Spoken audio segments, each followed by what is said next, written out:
سلامونه. زه نن چې دې غونډې ته راورسېدم د تالار ته البته غمخور صاحب راته وویل چې زه باید یو څه ووایم. ما وویل دا یې لا بله چې زه دا هم خبر چې زه به همدلته څه وایم. خبرې اسانه هم نه دي، سړی څه ووایي. غمخور صاحب وویل زه لنډې کیسې لیکم. اول یې وویل زه د کوچنیانو لپاره چې لیکم، کوچنیانو لپاره متاسفه یم چې نه دي لیکلي، کاشکې مې لیکلی وای.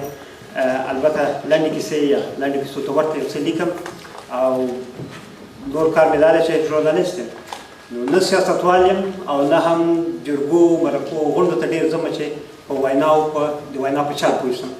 خو د استاد کور ودان استاد یو ډېر ښه موضوع یاده کړله، د مېرمنو موضوع، او دغه موضوع ماته هم جالبه ده. زه غواړم چې په دې باندې یو څه ووایم.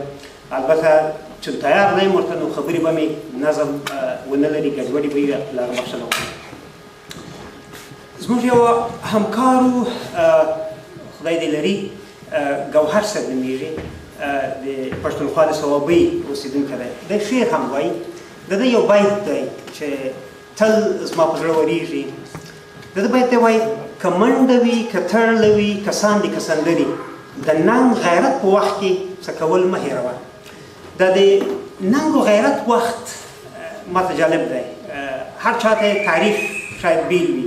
مخکې به د جهاني صاحب پیغام ما اورېدو، شاید زه به غلط شوی یم، خو له هغه ما بل څه وانګېرل د ننګ و د غیرت وخت، او دغه ډول نورو دوستانو هم چې څه خبرې وکړلې شاید د ننګ و د غیرت وخت ورته بل وي. خو ما ته زما ولس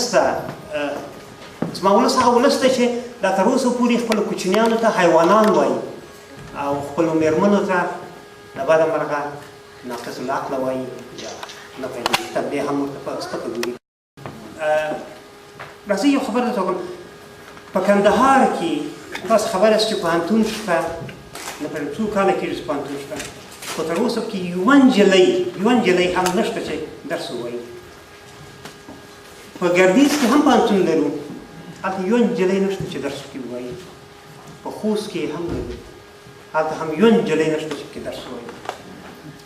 ننګرهار چې د افغانستان دویم پوهنتون و، څو لسیزې کېږي چې دا پوهنتون ولاړ دی او فعاله دی، په دې پوهنتون کې هم د ګوتو په شمېر نجونې دي چې درس پکې وایي. ښه، اوس که زه دا درته ولرېږم او ووایم چې د نجونو درس څه کمال لري او څه ګټې لري، ړوند هم پرې پوه دی، کڼ هم پرې پوه دی، وخت هم نه پرې ضایع کوم. لیکن د لوړو زده کړو په برخه کې چې البته د ابتدایه او متوسطه برخو کې لا یو څه افغانان اوس قانع شوي دي چې یا نجونې دې هم لاړې شي. حتی په د هلمند په مرجې کې هم اوس نجونې چې 3 کلنې 4 کلنې وي یا 5 کلنې وي، هغوی ښوونځي ته پرېږدي. البته دومره چغه نه وي، لیکن په لوړو زده کړو کې اصلا زموږ هغه ډېر لوی ښارونه هم د لویو ښارونو ځوانان هم دا اجازه خپلو خویندو او لوڼو ته نه ورکوي چې درس ووایي. ما ته ولې دا مطرح ده دا موضوع، ولې زه ورسره دلچسپي لرم. څو کاله وړاندې په کابل کې یوه مېلمستیا وه، د ناټو د سیاسي چارو مسؤل هلته ولاړو، ما سره ودرېدو، راته وویل وایي ته پښتون یې؟ طبعا په انګلیسي را سره خبرې کولې. مالمو. نو د ده سوال ورله یو سوال یې له ما وکړو، وایي what's the problem of Pashtuns؟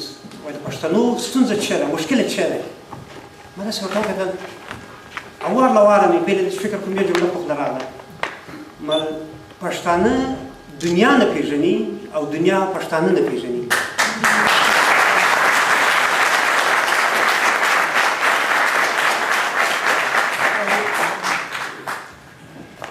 دا خبره زه له ښځو سره ځکه تړم چې د انسان سایکولوژي دا راته وایي چې انسانان که ډېر هم مهذبه شي، سړی که سړي ته غوږ دی اعتبار پرې نه کوي. زه سړی یم دلته خبرې کوم، کیدای شي ډېر چې ما ته ګوري یا ما خبرې اوري د شک په سترګه راته وګوري، لیکن که دا زه ایمل پسرلی نازو پسرلی وای او ما خبرې کولای بیا به بل ډول وای. علت لري دا علت یې دا ده چې ښځې که امریکا ده او که خوست فرنګ ده په افغانستان کې خدای چې سم مې ویلی همداسې که هر ځای وي ښځو ته انسان د ښځو غږ ته د ښځو خبرو ته انسان په ځیر غوږ دی او د هغې خبره اوري د ناټو د دې سړي خبره چې ما درته کوله که ده ته یوه پښتنه ښځه ودرېږي او دا خبره ورته وکړي ګمان کوم چې نړیوال به موږ وپېژني او نړیوال به زموږ غږ واوري اوس نړیوال زموږ غږ نه اوري ما ته یو چا وویل چې حتی په اروپا کې چې کله د مهاجرت لپاره څوک راځي که په دې پوه شي چې څوک پښتون دی شاید له هغه سره بل ډول چلند وکړي زه اروپایان نه ګڼم دا د پښتنو ګڼه ده ځکه چې وای طالب هم پښتون دی سیاف هم پښتون دی په ټول احترام ورته او دغه ډول ګلبدین هم پښتون دی زه پیغام البته په نورو قومونو کې هم نور خلک شته خو نړیوالو ته زه همدغه ډول ور معرفي شوی یم او که چیرې یو مېرمن هم وای که چیرې ما بېنظیر بوټو لرلی خالد ضیا مې لرلی بیا به شاید نړیوالو ما ته په بله سترګې کتلی نو ما ته د ننګ و غیرت وخت هغه دی چې زموږ مېرمنې هم لوستې شي زموږ مېرمنې هم د خبرو جرأت پیدا کړي او سټیج او دریځ ته راوبلل شي چې د هغوی غږ واورو مننه